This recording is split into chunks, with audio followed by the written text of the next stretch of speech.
DMT is the strongest hallucinogen there is. If it's possible to get more loaded than that, I don't want to know about it.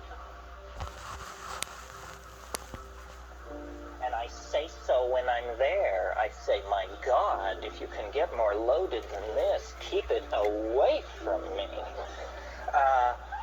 So that's it. It's the strongest. It's also the shortest acting. DMT, when smoked, in most people is return you to normal in under 10 minutes. Under 10 minutes. Now, this is interesting because the people who think there's nothing to this, who should actually invest the 10 minutes to find out what's, a 10-minute DMT trip is worth 20 years of academic pharmacology, art history, psychology, and all this other malarkey. Because then you just say, okay, I got it. Another very interesting thing about DMT is it occurs naturally in the human brain. Well, now what's going on here? He's saying the strongest drug, the fastest drug, is the most natural drug. It means that, you don't have to sail off into 3-hydroxy-4-pyridyl N-methyl marubishtik or something like that to get into the exotic realms. No, a human metabolite, which takes only 10 minutes to undergo its entire exfoliation and quenching, is the strongest of all. Well, then what is it? What does strong mean? What is a strong psychedelic? It's highly personal. Every psychedelic trip is. But what happens on DMT for a large number of people, we don't have any statistics, but it is a completely confounding experience. You may have had the expectation, you might think if you had never had a psychedelic experience, that it sort of begins like the Bach B minor fugue and goes from there as you rise into the realms of light and union with the deity or something like that. That's not what happens on DMT. What happens on DMT I referred to this morning. A troop of elves smashes down your front door and rotates and balances the wheels on the after-death vehicle, present you with the bill, and then depart. And it's completely paradigm shattering. Union with the white light you could handle. An invasion of your apartment by jeweled self-dribbling basketballs from hyperspace that are speaking in demotic Greek is not something that you anticipated and could handle. Sometimes people say, is DMT dangerous? It sounds so crazy. Is it dangerous? The answer is only if you fear death by astonishment.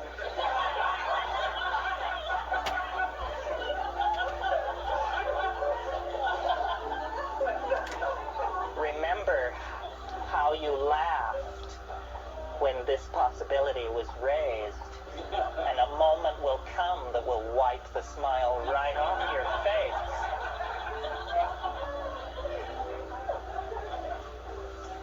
And this death by astonishment thing, one thing about it, let me say a little bit more about it. One thing that endears DMT to me is, I like to say, it doesn't affect your mind. It doesn't seem to affect your mind. In other words, you don't change under the influence of DMT. You don't become a kinder, gentler person. You don't sink into, a line of drool from one corner of your mouth as you sit there twitching. You don't change. What happens is the world is completely replaced. Instantly, 100%, it's all gone. And what is put in its place not one iota of what is put in its place was taken from this world. So it's a 100% reality channel switch. They don't even retain three-dimensional space and linear time. It's not like you go to an exotic place, Morocco or New Guinea. It's like reality is swapped out for something else. And when you try to say what it is, you realize that language has evolved in this world, and it can serve no other. Or it takes years of practice. So what you're looking at is literally the unspeakable. The indescribable falls into your lap. And when you try, you're loaded, right? You're there, and you're trying to explain to yourself what's happening. And so this is like you try to pour water over the transdimensional objects in front of you, the water of language, and it just beads up and flows off like water off a duck's back. You cannot say what's there. And I've spent, 25 years fiddling with this. It's become the compass of my inspiration, trying to say what is on the other side of that boundary. Just 2 large tokes away at any given time is this non-Euclidean, non-Newtonian, irrational, un-Englishable place. But it's not smooth and empty and clear. That's not what gives it its indescribability. What gives it its indescribability is its utter weirdness, its alienness, its power to astonish. What happens to me when I smoke DMT is there's a kind of a going toward it. There's a sequela of events which lead to the antechamber of the mystery. I mean, you take a toke, you feel strange. Your whole body feels odd.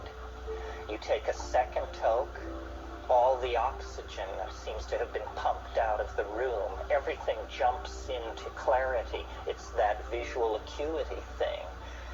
You take a third toke if you're able, and then you lay back and you see this thing which looks like a rose or a chrysanthemum, this orange spinning flower-like thing.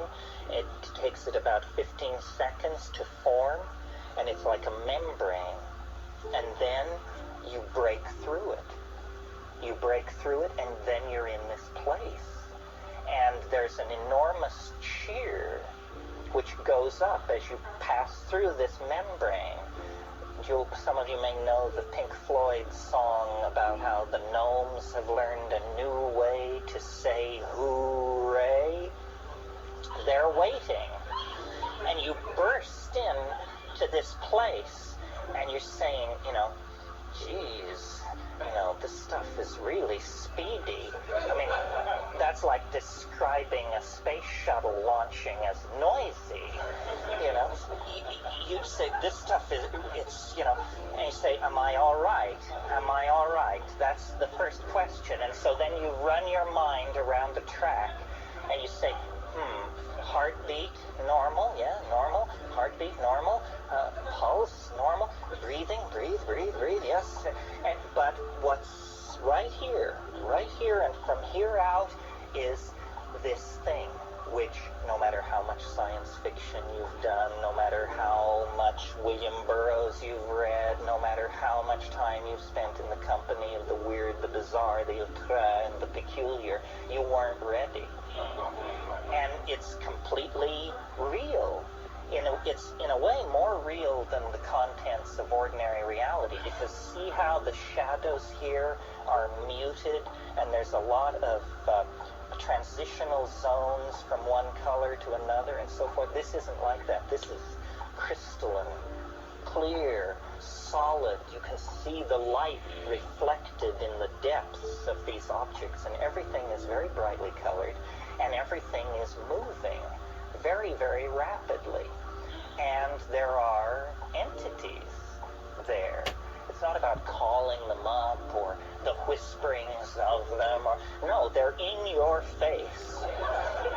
And they're right here, and they're worse than in your face, because what they do is they jump into your chest, and then they jump out. And so you're like this. And you have to keep saying, keep breathing, don't freak out, pay attention. And the entities speak to you. And they speak both in English and another way, which we'll get to in a minute. But in English, what they say is, do not give way to wonder. Hang on. Don't just go gaga with disbelief. Pay attention, pay attention. And what they're trying to do is they're trying to show you something. They're very aware of the That's it fleeting for now. nature of this